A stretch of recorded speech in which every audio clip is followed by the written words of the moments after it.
ฮ่าฮ่าสวัสดีครับทุกคนสอบกันเสร็จแล้วใช่ไหมครับทีนี้บทต่อไปของเรานะครับก็จะเป็นบทของเรื่องที่ชื่อว่าคลื่นนะครับภาษาอังกฤษเนี่ยมันจะแปลว่า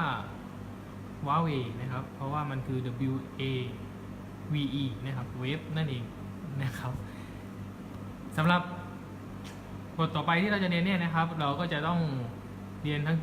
ทฤษฎีนะครับแล้วก็เรียนทั้งการปฏิบัตินะครับแต่ว่าในการปฏิบัติเนี่ยกำลังพิจารณาหรือว่ามันจะทันกับเวลาไหมนะครับ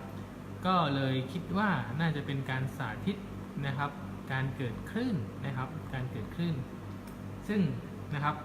ในห้องเรียนของเราเนี่ยก็จะเรียนห้องปกตินะครับแต่ห้องนี้มันเป็นห้องฟิสิกส์325นะครับที่เก็บอุปกรณ์อยู่ก็วันนี้นะครับได้รบกวนพี่สุขนะครับให้ช่วยจัดอุปกรณ์ให้นะครับตอนนี้พี่สุก็จัดอุปกรณ์ให้แล้วนะครับแล้วก็เป็นดังนี้เลยครับก็จะมีถาดคลื่นนะครับเราเรียกว่าถาดคลื่นเดี๋ยววันนี้ในคลิปนี้นะครับในการไลฟ์สดอันนี้จะเก็บวิธีการใช้ถาดคลื่นให้พวกเราดูนะครับว่ามันมีหลักการยังไงนะครับก็อันที่1เลยนะครับเดี๋ยวมันจะมี2อันนะก็คืออันนี้คือถาดคลื่นนะครับแล้วก็อีกอันนึงนะครับก็คือเป็นคลื่นที่อยู่ในเส้นเชือกนะครับภาษาใต้คือในเส้นเชือกนะครับประมาณนี้นะครับดังนั้นนะครับหลักการของการเกิดขึ้นก็คือว่านะครับมันจะต้องมีแหล่งกำเนิดนะครับหรือแหล่งพลังงานไปกระทำกับตัวกลางนะครับและให้ตัวกลางเนี่ยนะครับมันรับพลังงานแล้วมันต้องถ่ายทอดพลังงานไปนะครับซึ่งเราสามารถทำให้เกิดคลื่นนะครับได้ง่ายๆนะครับซึ่งจะสาธิตให้ดูนะครับถ้าเราอยากให้เกิดคลื่นน้ำนะครับโดยปกติถ้ายกตัวอย่างในห้องเรียนก็โยนก้อนหินลงไปในน้ำอะไรแบบนี้ครับก็จะเกิดคลื่นน้ำนะครับอะไรประมาณนั้นนะครับแต่เนี่ยนี่คือถาดนะครับเป็นถาดนะครับไม่ใช่แถดนะครับถาดส่วนในนี้ก็คือเราใส่น้ำเข้าไปนะครับซึ่งน้องลองดูนะครับ น้ำเราเนี่ยจะมีหมวนนิดหน่อยนะครับ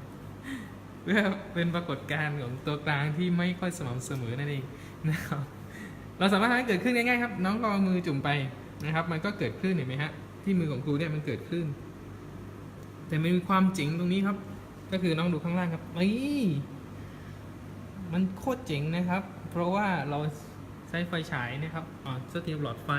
ส่องลงมานะครับมันก็จะเกิด shadow นะครับข้างล่าง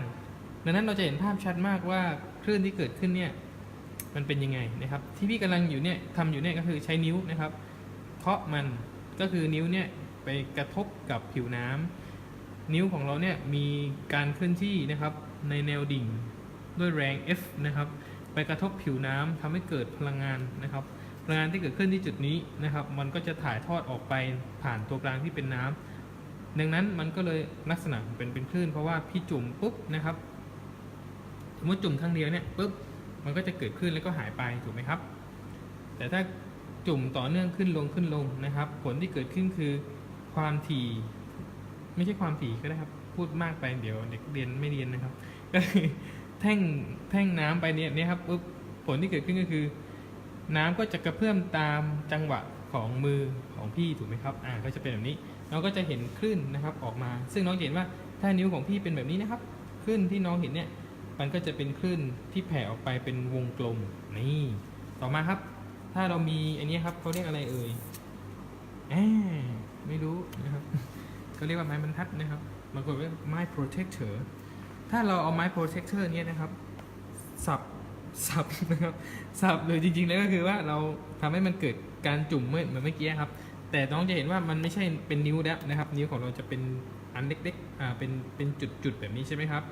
ก็จะทำให้เกิดขึ้นวงกลมแต่ถ้าเป็นไม้ protector นี้นะครับ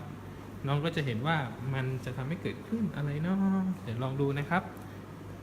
เราก็มาฉายนี่มันจะเป็นแบบนี้ครับแสงจะตกกระทบที่คลื่นที่เกิดขึ้นใช่ไหมครับแล้วก็มันจะเกิดเงานี้เพราะฉะนั้นถ้าเราขยับตรงนี้ครับตึงซึ่งนี้พี่ขยับไม่ค่อยเรียบนะครับก็คือมือถือไปด้วยนะครับเป็นแบบนี้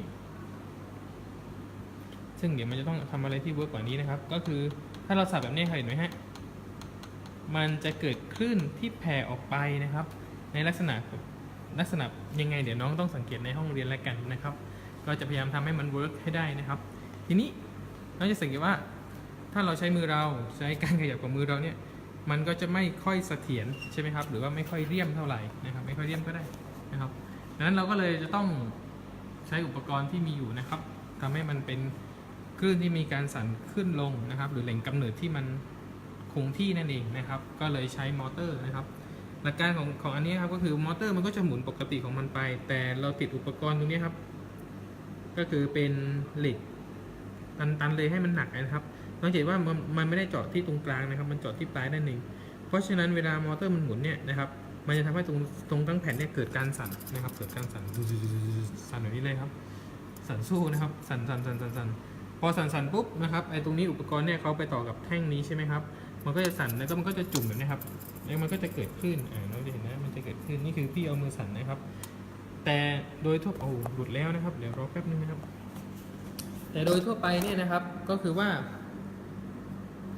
เราจะไม่เอามือไปจับมอเตอร์มาสั่นนะครับเราจะต้องเปิดมอเตอร์ก็จะทำหน้าที่รับพลังงานไฟฟ้านะครับแล้วก็เปลี่ยนเป็นพลังงานของกลของการหมุนนะครับที่พวกเราเรียนกันนะครับก็เราก็ต่อมอเตอร์นะครับหรือสายไฟนี้นะครับเข้ากับตัวอุปกรณ์ชิ้นนี้นะครับซึ่งตัวนี้เราเรียกว่าเครื่องปรับความถี่อะไรเนี่ยคันเคาะคลื่นโอ้โหชื่อมันเท่มากนะครับเครื่องปรับความถี่คันเคาะคลื่นนะครับถูกไหมนะครับแปลกมากก็คือเครื่องปรับความถี่นั่นเองนะครับน้องสามารถหมุนตรงส่วนนี้ตรงนี้ตรงแล้วอย่าเดี๋ยวค่อยนะครับมีมอเตอร์นะครับ motor แล้วก็นี่ต่อไฟที่เขียนว่า6โวลต์ DC คือไฟกระแสสลับนะครับดังนั้นเราก็ต้องมีไฟกระแสสลับเราก็ใช้ตัวอุปกรณ์นี้นะครับเราเรียกมันว่า adapter นะครับ adapter ซึ่งตรงนี้ครูก็ตั้งไว้ที่6โวลต์นะครับแล้วก็ต่อขั้วบวกขั้วลบปกติแล้วก็เสียบไฟแล้วก็เสียบไฟหลอดไฟก็คืออีกอันนึงนะครับเพื่อไม่ให้มันรบกวนกันจริงๆแล้วมันก็เพื่อให้เราเห็นภาพชัดนะครับเดี๋ยวเราจะมาลองดูนะครับสักนิดนึงนะครับใครที่เข้ามาแล้วก็เรียนไปเลยนะครับ ครับหน้าก็อาจจะนั่งเล่นอย่างเดียวนะครับก็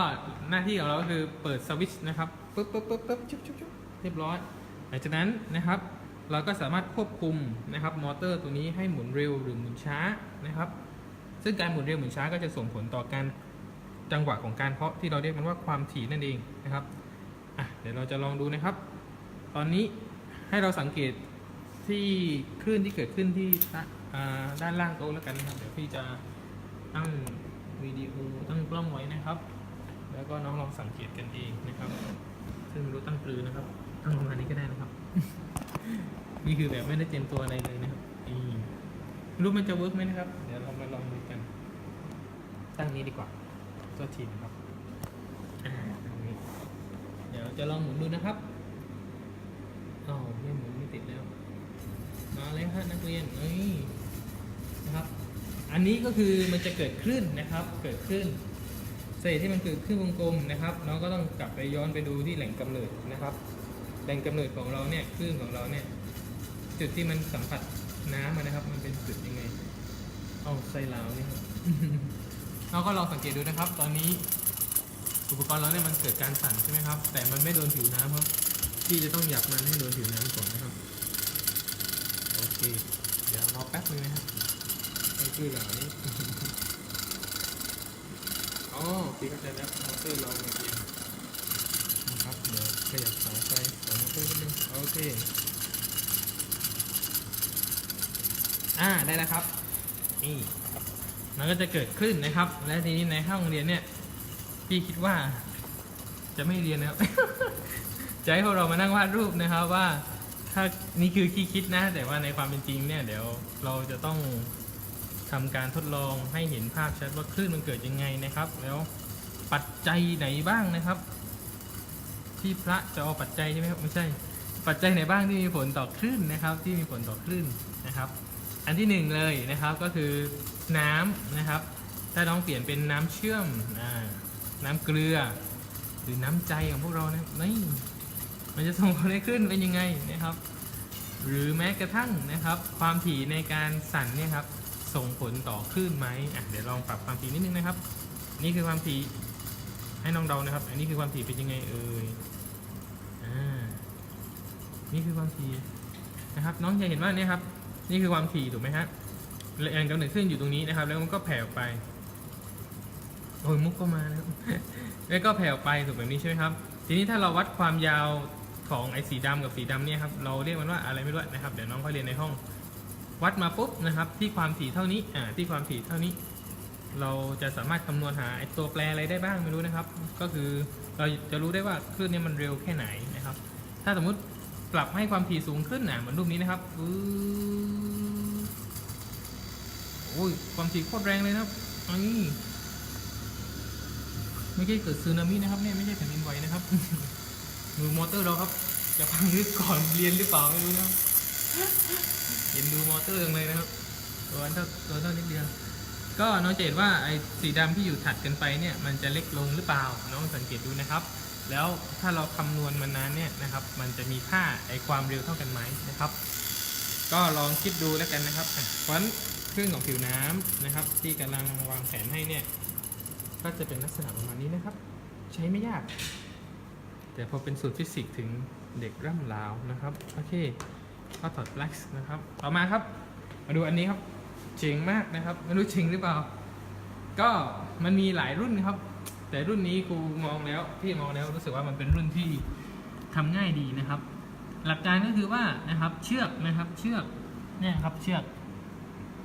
เนี่ยมันก็จะมีมันก็เป็นเชือกถูกไหมครับจะบอกว่ามีอะไรดีมันก็จะถูกขึงไว้นะครับที่จุดตรงนี้นะครับจุดตรงนี้มันข้างในมันก็จะต่อเข้าไปในอุปกรณ์ซึ่งจะลองแงะอุปกรณ์ให้ดูนะครับมันก็จะเป็นลักษณะดังนี้ครับเห็นไหมโอ้ยมืดหึมเลยนะครับ ซูมเข้าไปโอ้มันคือมอเตอร์ครับผมแต่ว่าพี่ไม่อยากแกะมากนะครับเพราะว่าเดี๋ยวทำร้ายสัตว์นะครับแกะไม่ใช่นะครับ โอเคนะครับวันนั้นเดี๋ยวเล่นมุกสักนิดนึงก่อนแล้วกันนะครับสำหรับคนที่กำลังฟังอยู่นะครับ วันนั้นไปซื้อแกงถุงมาครับ ปรากฏว่าซื้อแกงส้มมานะครับ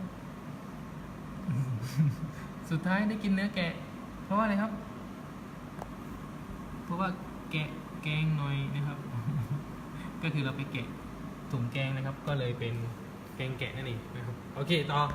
นะครับอันนี้ก็คือว่าพอในนี้มันจะมีมอเตอร์นะครับที่จะทำหน้าที่สั่นคือมอเตอร์มันจะหมุนแบบนี้อยู่แล้วนะครับแต่เราติดอุปกรณ์ไว้ทำให้มันเกิดการหมุนขึ้นลงนะครับเพราะฉะนั้นตัวนี้เปรียบเสมือนการสะบัดเชือกขึ้นลงแบบนี้นะครับเชือกที่ถูกสะบัดนี่คือแหล่งกำเนิดนะฝั่งนี้คือแหล่งกำเนิดนะครับเชือกสะบัดมันก็จะถูกสะบัดไปนะครับและตรงนี้เราก็ต่อเข้ากับก็เรียกว่าตัวถ่วงมวลนะครับเพื่อให้เชือกเนี่ยมีความตึงไม่เท่ากันตอนนี้เชือกก็มีความตึงท่าหนึ่งแล้วก็นึกถึงสายกีตาร์นะครับมันก็จะมีความตึงนะครับดังนั้นถ้าสมมติเราทำให้เกิดแหล่งกำเนิดขึ้นมันก็จะเกิดขึ้นทีนี้เนื้อหาเรื่องนี้ครับมันจะเกี่ยวข้องกับเรื่องของคำว่าคลื่นนิ่งนะครับคลื่นนิ่งก็จะอยู่ในส่วนของคลื่นด้วยนะครับ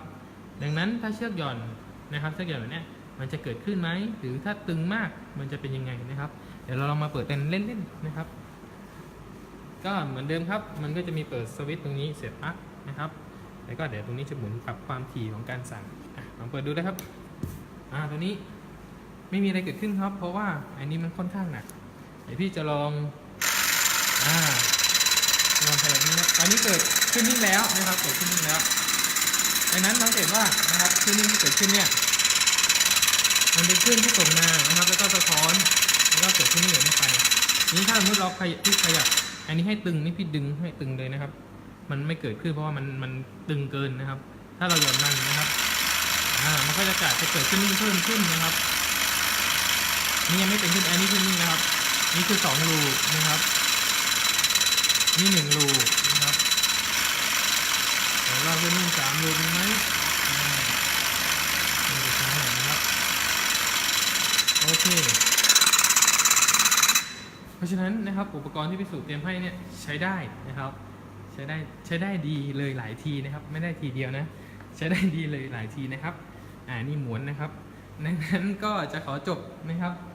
การรีวิวอุปกรณ์ทางด้านคลื่นกลนะครับเดี๋ยวจะบอกว่าคลื่นกลคืออะไรนะครับมันแตกต่างจากคลื่นไส้ยังไงนะครับเจอกันในห้องเรียนสวัสดีครับ